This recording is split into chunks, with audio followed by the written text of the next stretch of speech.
여호와 우리 하나님이여, 우리를 구원하사 여러 나라로부터 모으시고 우리가 주의 거룩하신 이름을 감사하며 주의 영예를 찬양하게 하소서. 여호와 이스라엘의 하나님을 영원부터 영원까지 찬양할지어다. 모든 백성들아 아멘 할지어다. 할렐루야. 아멘.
참회의 기도로 하나님 앞에 드립니다.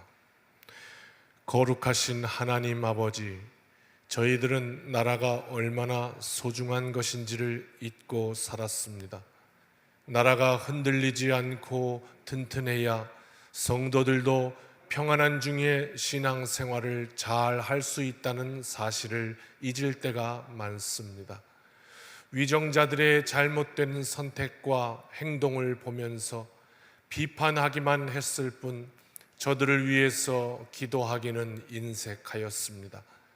나라를 향해서 불평하고 요구하는 것은 많았지만 이렇게 좋은 나라에서 살고 있음에 감사하는 일과 의무를 다하는 일에는 소홀히 하였습니다. 전 세계에서 유일한 분단국으로 남아있는 대한민국의 통일을 위해서 부르짖어 기도하지 못했습니다. 거룩하신 주님, 이 모든 죄를 용서하시고 이제부터는 저희들이 나라의 소중함을 잊지 않고 자유와 공의와 평안을 위하여 늘 깨어 기도하는 성도가 되게 하여 주옵소서. 예수님의 이름으로 이 고백의 기도를 드립니다. 아멘. 죄사함의 말씀을 들으십시오. 그러나 주여, 주는 긍휼히 여기시며 은혜를 베푸시며 노하기를 더디하시며 인자와 진실이 풍성하신 하나님이시오니 내게로 돌이키사 내게 은혜를 베푸소서. 아멘.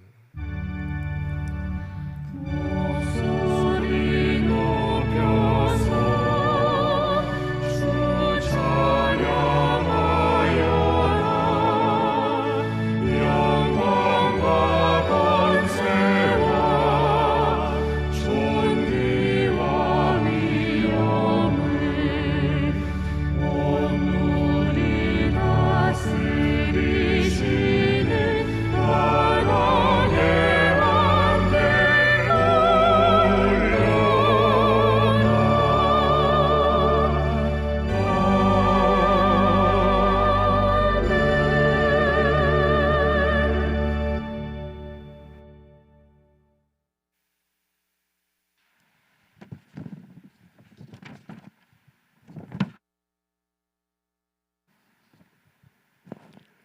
우주 만물을 창조하시고 역사를 주관하시는 하나님 아버지, 지난 한 주간도 저희들의 삶 속에 언제나 함께 해주시고 모든 죄악을 구별하여 주시어 세상 속에서 물들지 않게 살게 해주신 은혜에 진심으로 감사드립니다.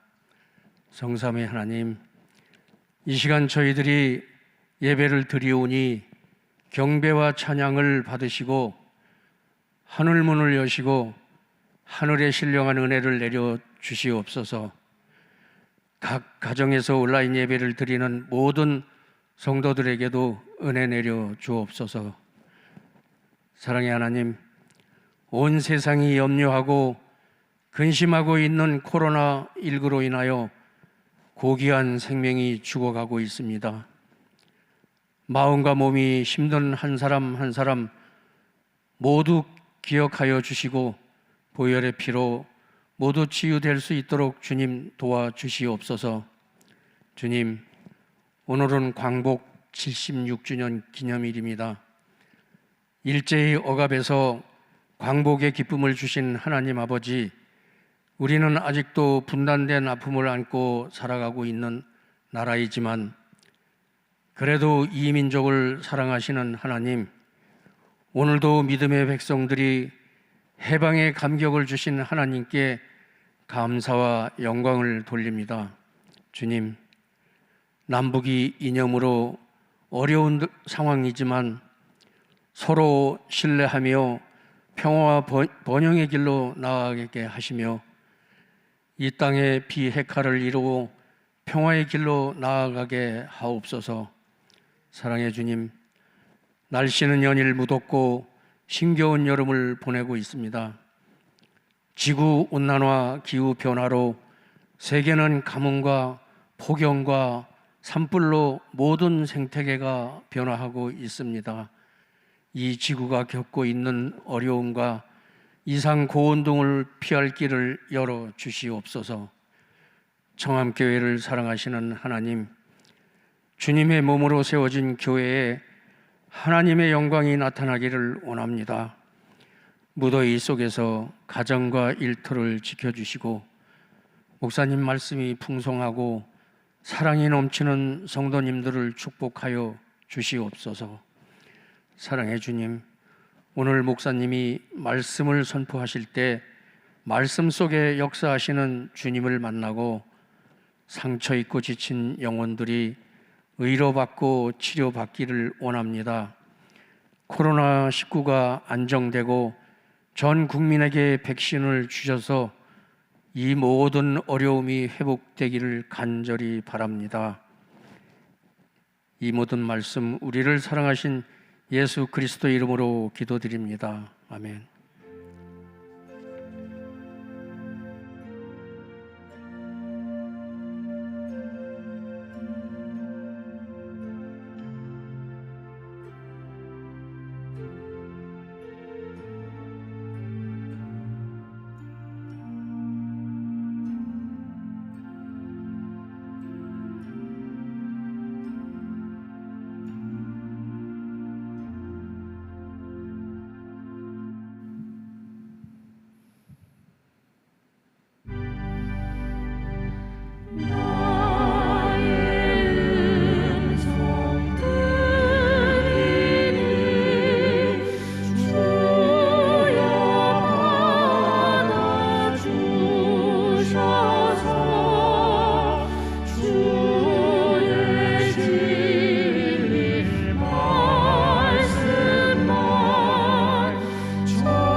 하나님 앞에 이 시간 예물을 드리며 나아갑니다. 우리의 마음을 드리며 나아갑니다. 우리의 삶을 드리며 나아갑니다. 하나님, 비록 우리가 원하는 바대로 모여 함께 예배할 수 없는 참 어려운 상황이지만 하나님의 은혜를 다시 한번 간구하며 이 뜻깊은 광복절 주일 아침에 하나님 앞에 온 우리의 마음을 드립니다. 드려진 예물 위에 응답하여 주시고 드려진 마음 위에 하늘은 총을 부어 주셔서 하나님의 놀라우신 섭리 가운데 이루어 가시는 하나님의 역사를 다시 한번 바라보게 하옵소서. 오늘 예배 가운데 함께 하실 줄 믿고 감사로 영광 돌리며 예수님의 이름으로 기도드립니다. 아멘. 교회에서 소식을 알려드리겠습니다. 오늘은 우리가 예배를 80명까지는 드릴 수 있도록 그렇게 허락이 되었지만 워낙 이렇게 많은 코로나로 인해서 지금 오늘 조심하는 거 좋겠다 그런 생각으로 우리 함께 이 시간 온라인 예배로 함께 예배 드리고 있습니다. 그러나 이 어려움 가운데서도 최선을 다해서 예배함으로 각자의 자리에서 조금도 우리의 마음이 흐트러지지 않도록 그렇게 하나님 앞에 우리의 온 마음을 드렸으면, 그래서 하나님 오히려 우리가 어디에 있든지 하나님을 향한 마음이 진심입니다 하는 것을 다시 한번 확인하는 자리가 되도록 그렇게 오늘 예배 가운데 함께 했으면 좋겠습니다. 전교인 사도행전 2000독 읽기 중에 있습니다. 이를 위해서 열심을 냅시다. 교육국 청년부는 오후 1시 반에 본당에서 예배가 있고요. 또 유치부 온라인으로 예배가 오후 1시에 있습니다. 우리 어린아이들 신앙 잘 지킬 수 있도록 엄마 아빠들이 더 열심을 내주시기를 바랍니다. 어린이부 여름성경학교가 오늘 오후 1시부터 유튜브 채널에서 온라인으로 시작합니다. 꼭 기억하시고 함께 해주셨으면 좋겠어요. 초등생 자녀가 있는 가정은 적극적으로 참여해 주시고 또 우리 온 성도분들이 이 온라인 여름성경학교를 위해서 함께 기도해 주시기를 부탁을 드리겠습니다.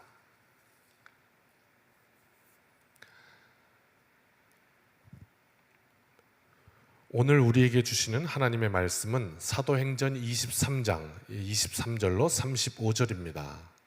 하나님을 말씀을 경외하는 마음으로 저희 자리에 계신 분들은 일어나서 또 각 가정에 계신 분들은 온 마음을 다하여 함께 말씀 앞에 서겠습니다. 말씀 읽겠습니다. 백부장 둘을 불러 이르되 밤 제3시에 가이사랴까지 갈 보병 200명과 기병 70명과 창병 200명을 준비하라 하고 또 바울을 태워 총독 벨릭스에게로 무사히 보내기 위하여 짐승을 준비하라 명하며 또 아래와 같이 편지하니 일러스되 글라우디오 루시아는 총독 벨릭스 각하께 문안하나이다. 이 사람이 유대인들에게 잡혀 죽게 된 것을 내가 로마 사람인 줄 알고 군대를 거느리고 가서 구원하여다가 유대인들이 무슨 일로 그를 고발하는지 알고자 하여 그들의 공회로 데리고 내려갔더니 고발하는 것이 그들의 율법 문제에 관한 것뿐이요 한 가지도 죽이거나 결박할 사유가 없음을 발견하였나이다. 그러나 이 사람을 해하려는 간계가 있다고 누가 내게 알려주기로 곧 당신께로 보내며 또 고발하는 사람들도 당신 앞에서 그에 대하여 말하라 하였나이다 하였더라. 보병이 명을 받은 대로 밤에 바울을 데리고 안디바드리에 이르러 이튿날 기병으로 바울을 호송하게 하고 영내로 돌아가니라. 그들이 가이사랴에 들어가서 편지를 총독에게 드리고 바울을 그 앞에 세우니 총독이 읽고 바울더러 어느 영지 사람이냐 물어 길리기리아 사람인 줄 알고 이르되 너를 고발하는 사람들이 오거든 네 말을 들으리라 하고 헤롯 궁에 그를 지키라 명하니라. 아멘. 할렐루야. 우리 옆에 계신 분들도 그리고 우리 각 가족들 축복하며 또 인사합시다. 주님의 날입니다. 축복합니다.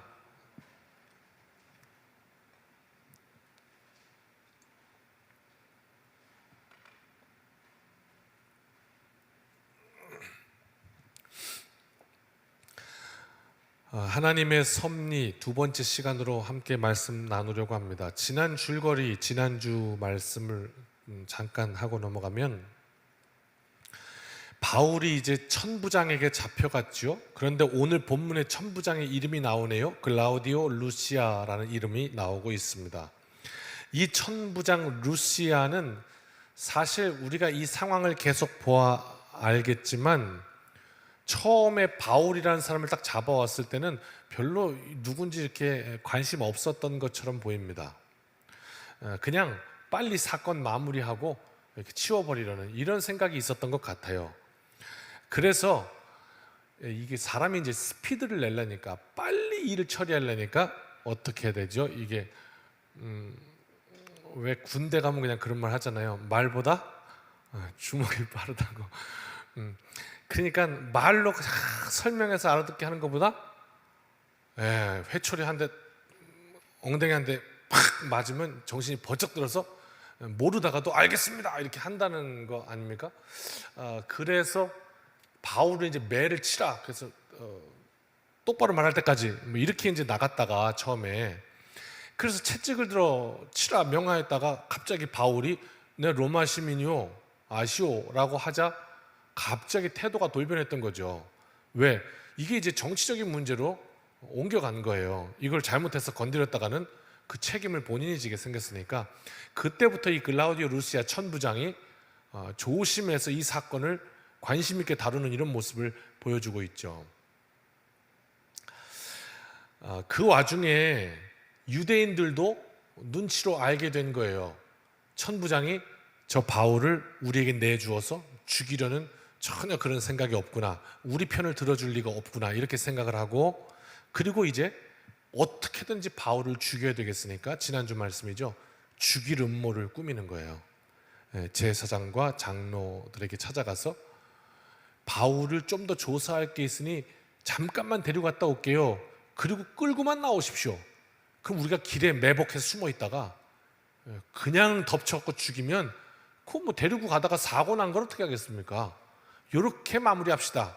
이제 이랬던 것이죠. 암살할 계획을 세웠습니다. 그런데 하필이면 그 음모가, 그 계획이 바울의 생질이라고 표현하죠. 조카가 듣게 된 것이죠.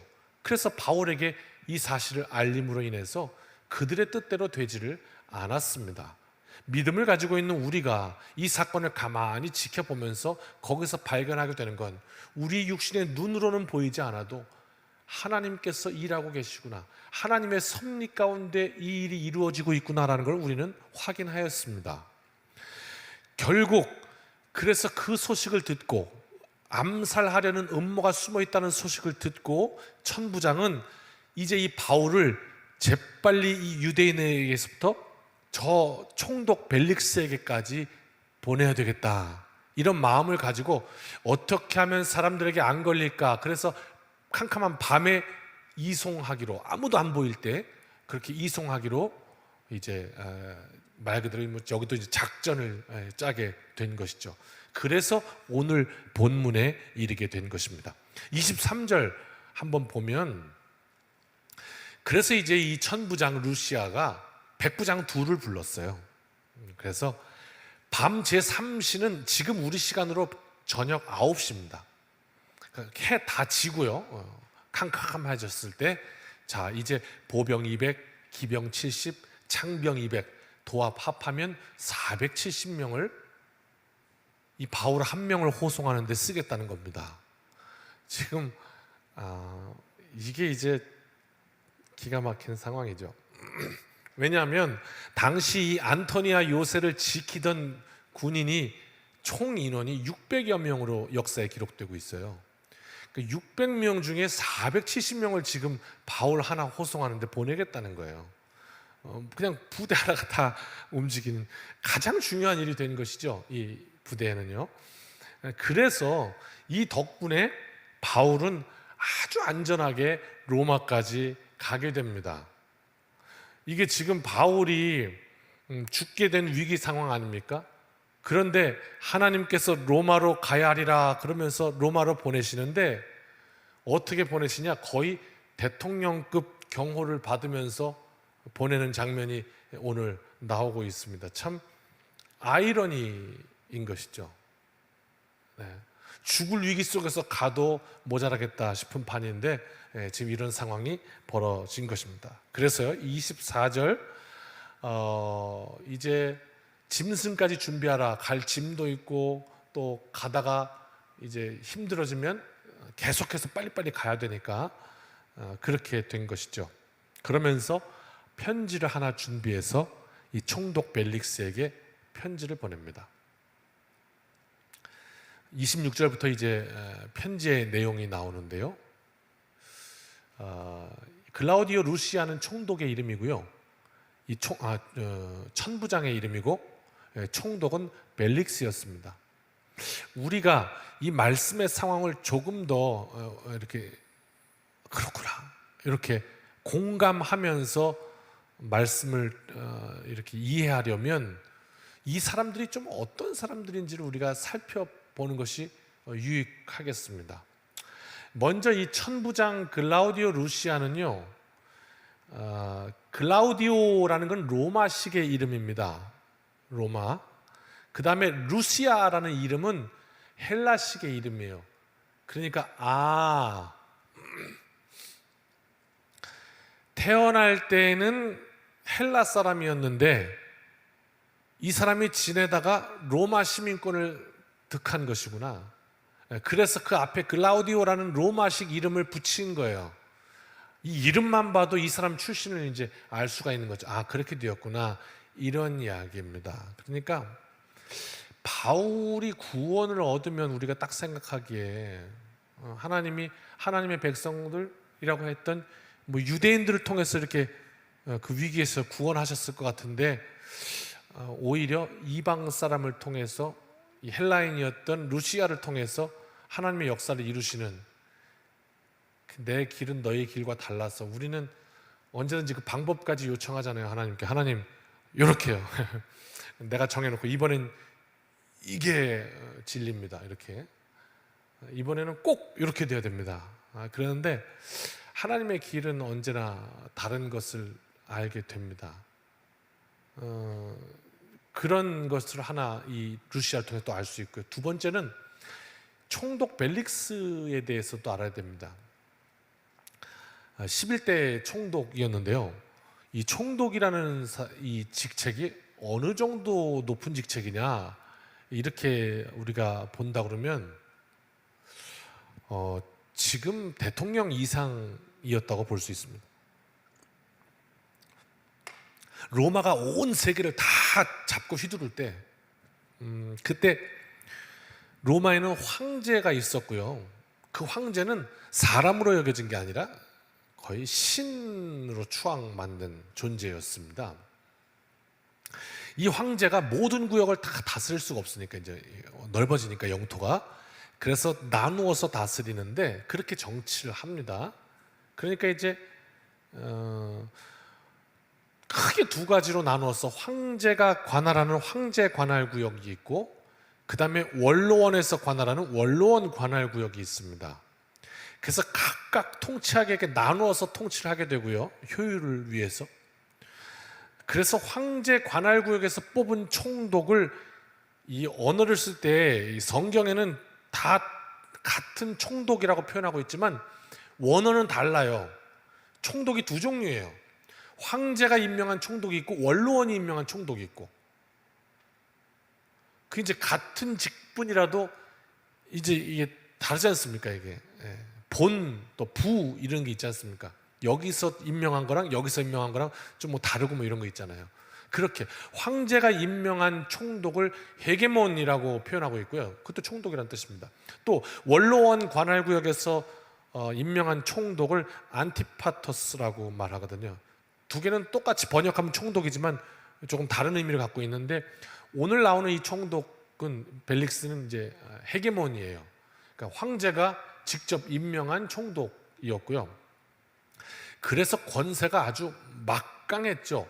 역사가들의 기록을 보면 황제랑 똑같은 권력을 다 행사했다 이렇게 표현하고 있습니다. 황제가 할 수 있는 모든 일을 다 할 수 있었다는 거예요. 못하는 게 없었다는 거죠.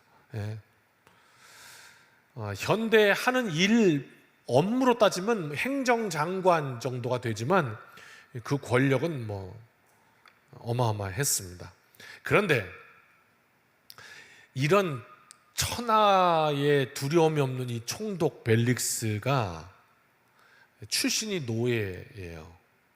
노예에서부터 시작돼 가지고, 자, 그래서 이 벨릭스를 로마 역사가 타키투스라는 이 역사가의 기록에 의하면 이 벨릭스는 어떤 사람이었냐 한마디로 써놨는데, 포악하고 음흉하며 노예 같은 성격을 가지고 국왕의 권한을 행사한 사람이 이 벨릭스다, 이렇게 표현하고 있어요.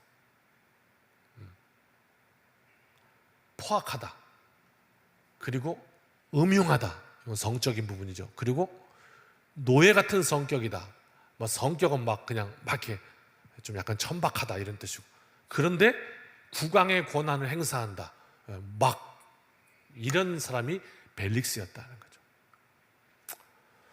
거죠. 실제로 이 벨릭스는 노예 출신이었는데요, 황제의 모친이었던 안토니아에 의해서 은혜를 입었어요. 어떻게 입었는지는 안 나와요.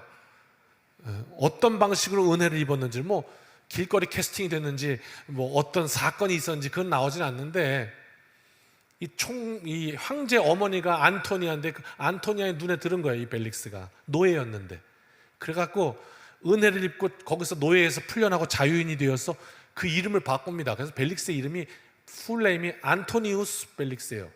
그러니까 안토니아에게서 은혜를 받았다 그래가지고 그의 정치를 보면 부패한 정치가의 아이콘이었습니다.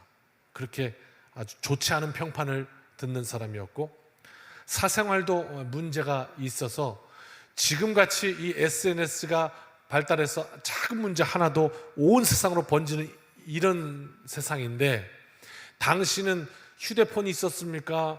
뭐 신문이 있었습니까? 없어요. 그냥 입에 입을 통해서만 전해지는 건데도 온 나라 백성이 다 알고 있다. 이 정도면 어느 정도인지 우리가 느낄 수 있겠죠. 근데 그 벨릭스의 사생활이 이제 사도행전 24장 뒷장에 가보면 24절에도 나오는데요, 그 아내가 드루실라라고 소개하고 있는데, 이 드루실라는요 남편이 있던 여인이었습니다, 당시에. 그런데 어느 날 이 벨릭스와 이 부적절한 관계 속에서 이렇게 문제가 일어났다가 결국에는 이 총독 벨릭스한테 오려고 자기 남편이랑 이혼을 하고 그리고 이렇게 넘어와서 벨릭스와 재혼하는 이런 사건이 이제 역사에는 기록되어 있습니다. 이런 정도다, 이제 이렇게 되는 거예요. 근데 그걸 온 국민이 다 알고 있었다. 이 정도니까 어느 정도인지 가늠이 됩니다. 그래서 힘과 권력을 가진 자가 보통 그러다가도 이렇게 힘과 권력이 딱 주어지면 어느 정도 좀 이렇게 안정되는 것이 좀 자연스러울 것 같은데, 그게 아니라 포악했다, 여전히 음흉했다. 이거 어떻게 될까요? 자, 지금 근데 바울이 그런 벨릭스 앞에 지금 끌려가고 있는 상황이거든요. 두 사람을 지금 소개드렸습니다. 이방인이었다가 로마 시민권을 획득했던 천부장 루시아, 그리고 포악하고 음흉한 총독 벨릭스. 아이러니하게도 바울은 지금 동족인 자기를 지켜줘야 될 유대인들이 자기를 죽이려고 해서 죽일 위기 가운데 있고, 이 포악자들에 의해서 오히려 보호를 받고 있는 그 사람들이야 사람 죽이는 거 아무것도 아닌 사람들인데, 이런 기가 찬 상황이 지금 벌어지고 있는 거예요. 어떻게 보면 정말 아슬아슬하고 위태위태하고 절벽 한가운데를 걸어가고 있는 그런 그림입니다. 또 각종 되는 일이 참 그렇습니다. 27절부터 한번 보실래요? 같이 한번 읽어볼까요? 이 사람이 유대인들에게 잡혀 죽게 된 것을 내가 로마 사람인 줄 들어 알고 군대를 거느리고 가서 구원하여다가 유대인들이 무슨 일로 그를 고발하는지 알고자 하여 그들의 공회로 데리고 내려갔더니, 여러분 사실입니까? 이게 지금 천부장 루시아가 총독 벨릭스에게 보고한 편지인데요, 사실입니까? 자, 다시 제가 읽어드리겠습니다. 지금 이 바울이라는 사람이 유대인들한테서 잡혀 죽게 되었다. 그런데 내가 이 사람이 로마 사람인 줄 알았다. 그래가지고 내가 군대를 이끌고 가서 그 사람을 그 죽게 된 위험한 데에서 다 구원해내갖고 내가 데리고 와서 지금 벨릭스에게 보내는 겁니다. 사실입니까? 아니잖아요. 자기가 잡아와가지고 매 때리려고 채찍을 들었잖아요. 그러다가 알게 된 거잖아요. 로마 사람인 줄. 그런데 그 얘기는 안 합니다. 왜? 시민을 향해서 채찍을 들었다. 이게 나오면 본인이 과실을 물어야 되니까 이렇게 다 꾸민 거죠. 그래서 이제 470명 그 오버를 하면서 보내는 이유도 다 자신의 그 어떤 실수를 감추기 위한 그런 게 있지 않을까요? 그래서 내가 이 정도로 600명 중에 470명을 내가 지금 보내가지고 이 정도로 내가 이 사건을 지금 이 바울을 우대해주고 있습니다. 이런 표현 아닐까요? 왜? 자신의 실수를 감추기 위해서. 이런 복잡 미묘한 상황들이 지금 다 들어가 있거든요. 거짓말입니다. 무슨 얘기냐면 세상의 악하고 각종 이런 음모와 여러 가지 더러운 상황 가운데 그렇게 막 하나님의 사람들이 막 휘저음을 당하고 있는 것 같은데, 그런데 가만히 살펴보니까 그 가운데 다 사용하셔서 하나님의 뜻을 이루시는 그 하나님의 섭리가 이 세상을 계속 운행하고 있다는 사실을 우리에게 보여주는 겁니다. 기가 막힌 얘기예요. 아무리 천부장이 비겁해도, 아무리 총독 벨릭스가 포악하고 더러워도 하나님이 운행하셔서 하나님의 사람들 바울을 지키고 그 하나님의 사역을 위해서 로마까지 보내고 계시다는 거예요. 성경에 나와 있는 머리털 하나도 건드릴 수 없고 하나님의 백성들을 어디 가 있더라도 바다 끝에 거주할지라도 거기서도 내 손이 너를 지키겠다고 하신 그 하나님의 약속이 하나님의 사람들에게는 이 세상의 상황과 관계없이 여전히 유효하고 있다는 사실을 보여주고 있단 말입니다. 이걸 이제 우리가 보는 겁니다. 말씀을 통해서. 자, 그래서 29절에 그의 입을 통해서 바울을 변호하게 합니다. 기가 막히죠. 같이 읽을까요? 고발하는 것이 그들의 율법 문제에 관한 것뿐이요 한 가지도 죽이거나 결박할 사유가 없음을 발견하였나이다. 편지의 내용이에요. 총독에게 보내면서 천부장이 내가 한번 살펴봤는데 가만 보니까 이게 율법 관한 문제지 이 사람이 죄를 지은 건 아무것도 없습니다. 나는 그걸 발견했습니다. 그리고 보냈던 거예요. 그리고요 30절 그러나 이 사람을 해하려는 간계가 있다고 누가 내게 알려주기로 곧 당신께로 보내며 또 고발하는 사람들도 당신 앞에서 그에 대하여 말하라 하였나이다 하였더라. 그래서 2차 저차 사건을 설명합니다. 왜 이 밤에 당신에게 보내게 되었는지 이런 걸 설명한 거죠. 그래서요 31절 밤에 이제 안디바드리까지 가가지고 그 다음에는 말탄 기병에게 넘겼어요 바울을. 그리고 나머지는 다시 안토니아 요새로 돌아옵니다. 왜? 여기는 이제 이미 여기까지 거리가 이 안디바드리까지 거리가 이미 40km 이상 떨어져 있는데요. 그러니까 이제는 더 이상 이 유대인들이 죽이려고 추격하지 못할 것이다. 그래서 다시 돌려보내고 이제는 기병들이 호송하게 됩니다. 그렇게 편지를 가지고 바울과 군인들이 이제 도착하였습니다. 그리고 33절에 가이사랴에 들어가서 편지를 주었고 바울을 그 벨릭스 앞에 세웠고 총독이 이야기합니다. 너 어디 사람이야? 출신이 어디요? 예, 길리기아 다소입니다. 이게 무슨 얘기냐면 당시 총독이 그 최종 심판, 지금 말하자면 대법원 제일 끝에 심판이거든요. 그 최종 심판을 할 때는 그 관할 구역에서 해야 되는 거예요. 그러니까 바울이 길리기아 다소 출신인데 거기가 이 벨릭스의 관할 구역인 거예요. 그걸 확인한 거예요. 내 구역 맞구나. 그래, 내가 심판해야겠다. 그러고선 너 고발하는 사람들 오거든. 그래, 내일 하자. 내일 심판하겠다. 오케이. 그리고 이제 이를 다시 내일까지 가더라. 이런 장면이 이제 오늘 말씀입니다. 말씀드릴 건 다 드렸습니다. 말씀을 풀었으니까요. 지난번 설교 중에 동영상을 보여드린 적도 있는 것 같습니다. 기억하십니까? 베이징 올림픽 야구 결승전 보신 기억 나십니까? 네. 9회 말 우리가 한 점 차이로 이기고 있고 원아웃에 만루의 위기입니다. 상대방이 이제 안타 하나 치면 우리는 그대로 역전당해서 금메달을 빼앗기는 이런 상황입니다. 절체절명의 위기였죠. 게다가 거기서 위기가 끝난 것이 아니라 분위기라는 게 있지 않습니까? 분위기마저 완전히 넘어가게 되는 사건이 발생합니다. 투수가 공을 던졌는데 스트라이크에 들어온 것 같은데 볼, 그러니까 이 포수가 앉아있다가 뒤에 심판한테 항의를 합니다. 이게 어떻게 볼이냐고. 그러다가 심판이랑 옥신각신하다가 퇴장 명령을 받습니다.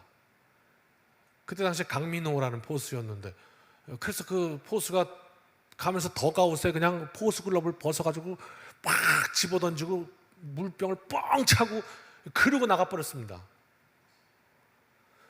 이 분위기라는 게 있지 않습니까? 스포츠는. 우리가 지금 절체절명의 위기인데 거기서 먼저 이 멘붕이 온 겁니다. 선수들이. 그래갖고 와야 되는 거예요. 스스로 좌초되는 이런 완전 그냥 끝난 겁니다. 그냥 그런 상황이 되었습니다. 그래서 포수도 바뀌고 투수도 바뀌었어요. 이게 또 야구를 잘 모르시는 분들은 그게 뭐 중요해요. 그런데 이게요, 야구 중에 포수를 뭐라고 부르냐면 안방마님이라고 부릅니다. 왜 그러냐? 제일 중요합니다. 왜? 투수가 던지는 공은 다 포수가 사인하는 대로 던지는 겁니다. 그래서 포수가 모든 걸 하는 건데 그 포수가 뚜껑이 열려서 나가버린 거예요. 그냥 포수도 바뀌고 투수도 바뀌고 다 바뀐 거예요. 야, 이거 어떻게 하면 좋아? 끝났구나. 그런데 그렇게 그 위기의 상황 속에서 공을 탁 던졌는데 경우의 수는 한 가지밖에 없었거든요. 일반 그냥 땅볼만 쳐도 3루 주전 들어와요. 저 멀리 아웃이 되는 공을 해도 얘는 들어옵니다. 뛰니까. 그럼 최소한 동점은 되는 상황이에요. 그러니까 1점은 났다고 봐야 돼요. 방법은 오직 하나밖에 없어요.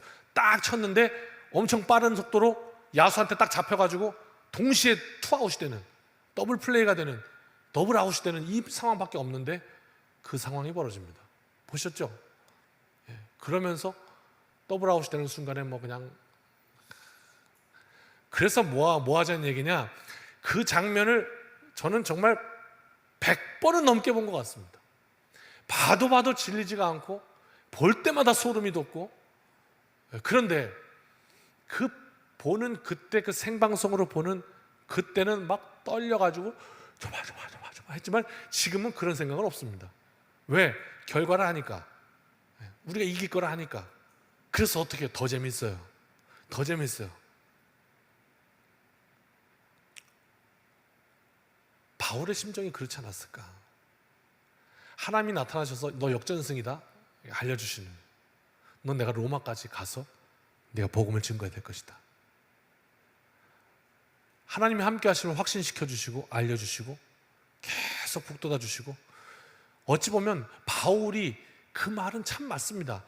나의 나된 것은 하나님의 은혜라. 그렇죠. 바울이 멘탈이 좋고 바울이 그냥 정말 사람 같지 않아서 그렇게 바울의 사명을 감당한 것이 아니라 순간순간 하나님이 바울을 붙드시고 바울에게 알려주시고 바울과 함께 하시고 계속 에너지를 쏟아 부으셔서 위기는 계속해서 있는데 아닌 거예요. 꼭 마치 결승전에서 마지막 순간에 그렇게 멋있게 마무리되는 걸 미리 아는 사람처럼 절체절명의 위기 가운데 벼랑 끝을 걸어가고 있고 내 앞에는 총독 벨릭, 그 악명 높은 벨릭스이고 나를 잡아간 것도 이방인이고 오히려 나의 믿을 만한 동족들은 나를 죽이겠다고 그러고 이런 상황인데도 그는 찬송하며 감사하며 자신의 길을 걸어갔다고 밖에는 해석이 안 됩니다.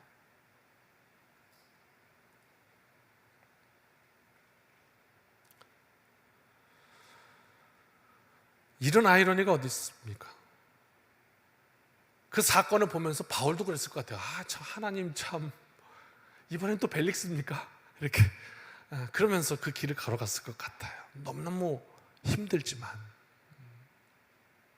그래서 차분하게 지혜를 더하시는 대로 말해야 될 때 말하고 나 로마 시민이요 할 때 하고 결국 그렇게 하나님의 손에 붙들려 나의 나된 것은 하나님의 은혜입니다, 그렇게 붙들려 갔던 그 바울을 통해서 복음이 결국 로마에 들어가요.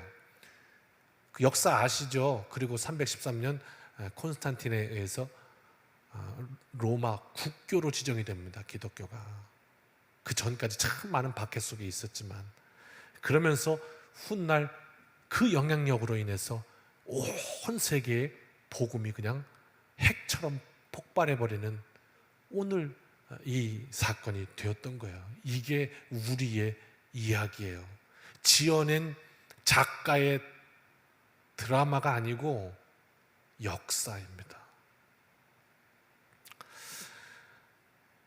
성 어거스틴이 이런 말을 했습니다. 한번 가만히 들어보실까요? 2번 읽어드릴게요. 과거는 하나님의 긍휼에, 현재는 그분의 사랑에, 미래는 그분의 섭리에 맡기라.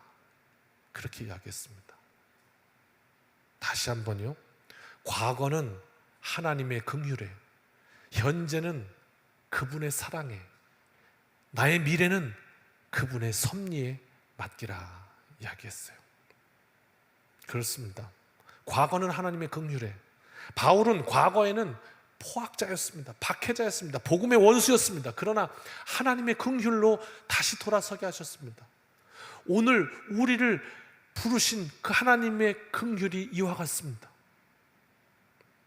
그 하나님의 사랑에 매여서 복음이 되었고, 한순간도 내 안위가 보장되어 있지 않은 삶을 살아가고 있지만 그 미래를 하나님의 섭리에 맡긴 그 인생을 하나님이 얼마나 위대하게 인도하시는지, 하나님을 온전히 신뢰한 바울의 삶은 얼마나 위대한 하나님의 아들로 살아내고 있는지를 오늘 말씀을 통해 우리에게 생생하게 보여주고 있습니다. 이 한 주간 우리도 그 하나님의 섭리 가운데 두려움 없이 승리하는 이 복된 인생 되시기를 주님의 이름으로 축원합니다. 함께 찬양합시다.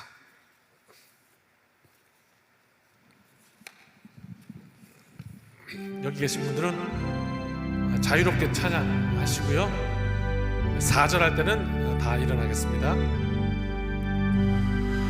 우리들이 싸울 것은 혈기 아니요, 우리들이 싸울 것은 육체 아니요, 마귀 권세 맞서 싸워 깨쳐버리고 죽을 영혼 살릴 것일세.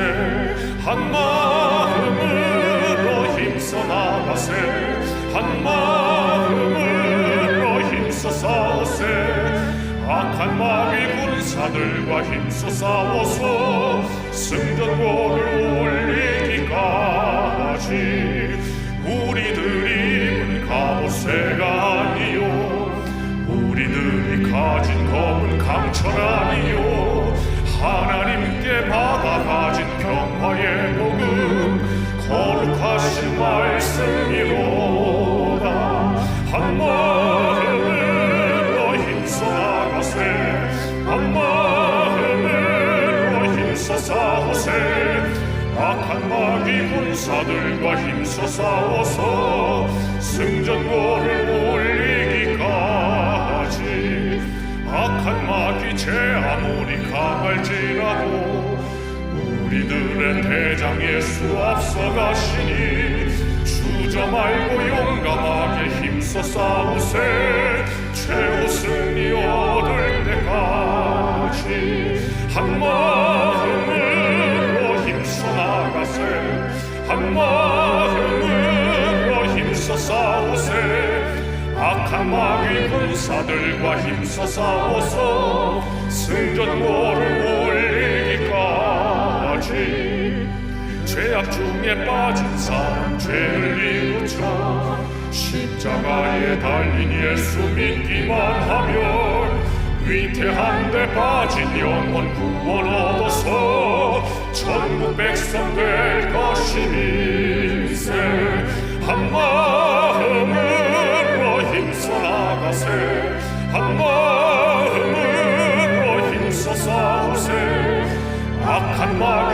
용사들과 힘써 싸워서 승전고를 울리기까 하지. 이제는 우리 주 예수 그리스도의 크신 은혜와 아버지 하나님의 무한하신 사랑하심과 성령님의 동행하심이 오늘 다시 한번 하나님의 섭리에 우리의 삶을 맡기며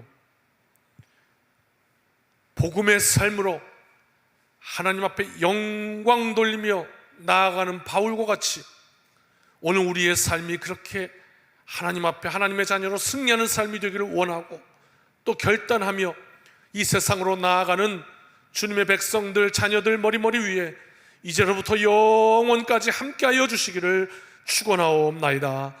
아멘.